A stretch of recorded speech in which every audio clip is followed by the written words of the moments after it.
उत्तराखंड सरकार इन दिनों साहसिक पर्यटन को बढ़ावा देने में लगी है और इसी के तहत कैबिनेट मंत्री डॉक्टर धन सिंह रावत ने अधिकारियों के साथ भरसार से बूढ़ा भरसार की 5 किलोमीटर पैदल यात्रा की।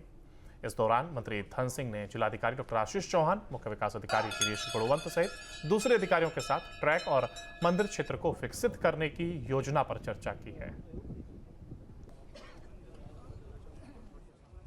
मंदिर है, इसके बारे में हमारे पूर्वजों को कहना है कि आज से कई 100 साल पहले ये मंदिर मानव निर्मित नहीं है। ये मंदिर कौरव और पांडवों द्वारा निर्मित मंदिर है। ये इसमें हमारा कोई वो नहीं है, ये मानव द्वारा निर्मित नहीं है। ये पर साक्ष्य है कि ये मंदिर जो है वीरान जंगल में, और ये मंदिर आज भी जो है यहाँ पे हम लोगों का जो है आराध्य देव, इसको घंडियाल देवता के रूप में हम लोग यहाँ पे अपना पूजा करते हैं सर। और मान्यता है कि जहाँ इस मंदिर से जो है लोगों को सुख की प्राप्ति होती है सर, और शांति की प्राप्ति होती है। लोग अपने आराध्य देव को पूजने के लिए हर वर्ष यहाँ पर जो है कई तादाद में लोगों का यहाँ पे आगमन होता है सर, और यहाँ पे लोग आते हैं। सब लोग यहाँ बूढ़ा भरसार आए हैं और यहाँ पे घंडियाल देवता का भी मंदिर है। बहुत पौराणिक मंदिर है। मुझे पुरातत्व अधिकारी ने बताया कि लगभग ये 13वीं शताब्दी का है।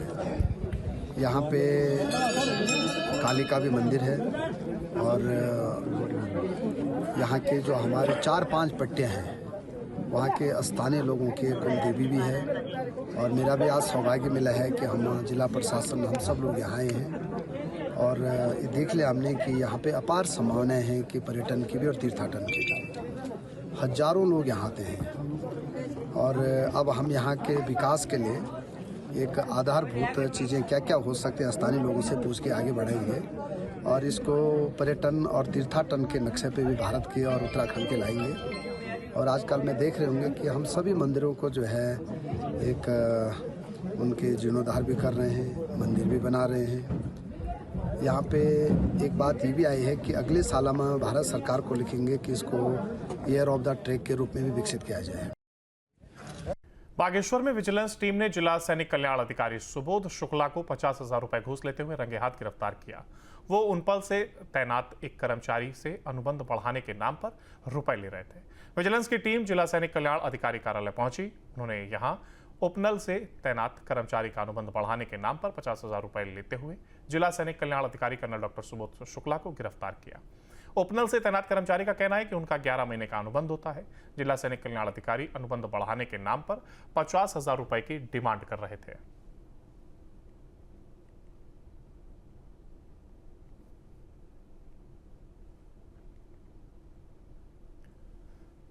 उधम सिंह नगर से एक हैरान करने वाला मामला सामने आया, जहां इंश्योरेंस की रकम हड़पने के लिए एक मृत व्यक्ति को जिंदा दिखा करके जेसीबी मशीन खरीद ली गई और बाद में उस व्यक्ति को दोबारा मरा दिखा करके बीमा कंपनी से लगभग 30 लाख की रकम हड़प ली।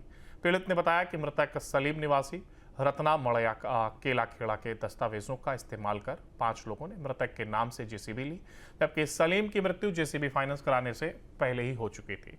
आरोपी ने फाइनेंस कंपनी को गुमराह कर और सही तथ्य को छिपा करके जेसीबी फाइनेंस कराई।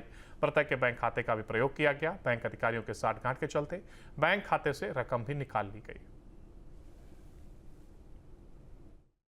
कुछ व्यक्ति द्वारा ये बताया ये ऐसा काम किया गया है कि एक जेसीबी मशीन है वो ली गई है और वो एक मृत व्यक्ति है जिसके नाम पे वो जेसीबी मशीन ली गई है। इसमें पुलिस द्वारा जब सारे डॉक्यूमेंट चेक किए गए तो ये पाया गया कि जो जेसीबी मशीन ली गई है वो मृत व्यक्ति के नाम पे ली गई है और व्यक्ति की मृत्यु पहले ही हो चुकी है और जेसीबी मशीन जो खरीदी गई है वो बाद में खरीदी गई है। इसमें पुलिस ने और डॉक्यूमेंट्स कलेक्ट करे तो ये पाया गया कि जो मृत व्यक्ति है उसका जो डेथ सर्टिफिकेट है वो फोर्ज है और जो डॉक्यूमेंट हमने कलेक्ट किए तो उसमें और भी चीज़ें पाई गई कि जो फोर्ज डॉक्यूमेंट लगाकर इसमें जो फाइनेंस कंपनी है उस फाइनेंस कंपनी को भी उसके साथ फोर्जरी करी गई और लगभग 29 लाख का जो पेमेंट थी जो कंपनी इंश्योरेंस कंपनी द्वारा जो पेमेंट की है तो वो इनके द्वारा इनके अकाउंट्स में गई है। तो इस द्वारा पुलिस को कार्रवाई करते हुए तो इसमें जो मेन मुख्य अभियुक्त था रिजवान अलवी उसे गिरफ्तार किया गया है।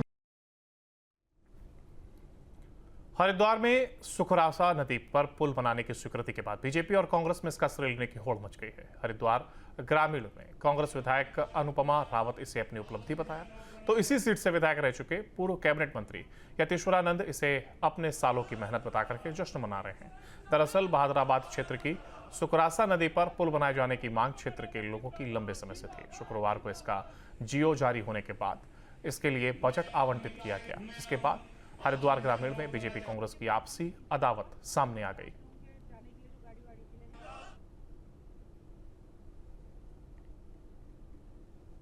उस पुल का प्रस्ताव मैंने बनाकर यहाँ के अधिकारियों को दिया। उन्होंने उसका मेरे प्रस्ताव पर एस्टीमेट बनाया। वो एस्टीमेट शासन में गया और उसका फिर बाद में पूरा आकलन निकालकर उसकी राशि तय की गई और उसके बाद माननीय मुख्यमंत्री जी ने उस पुल को स्वीकृति दी है। और जो हमारी विधायक जी अनुपमा रावत जी, हरिद्वार ग्रामीण की माननीय विधायक जी, वो कहती कि पुल मैंने बनवाया। मैं समझता हूँ लिखतम के सामने बख्तम नहीं चलती।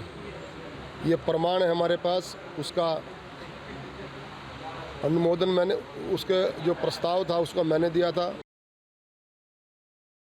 अनसेफ ब्रिज में लगभग प्रदेश के जो मेरे को सूचना है तो लगभग 90 के लगभग 85 से 90 के लगभग जो है पुल लिए गए, जिनमें ये पुल भी शामिल है। तो लगभग विपक्ष तो अपना काम करता ही है, लेकिन सबसे बड़ा बात तो कागज की होती है। क्या अगर मैं दूंगी रोल एडमिट कार्ड मेरे हाथ में होगा तो रिजल्ट आपका तो नहीं आ सकता। 10 साल उनको दिए जनता ने, 10 साल में क्यों नहीं हुआ? और 2017 के बाद तो विभाग ने खुद कह दिया कि हाँ ये बहुत अनसेफ है, इसकी स्थिति खराब है।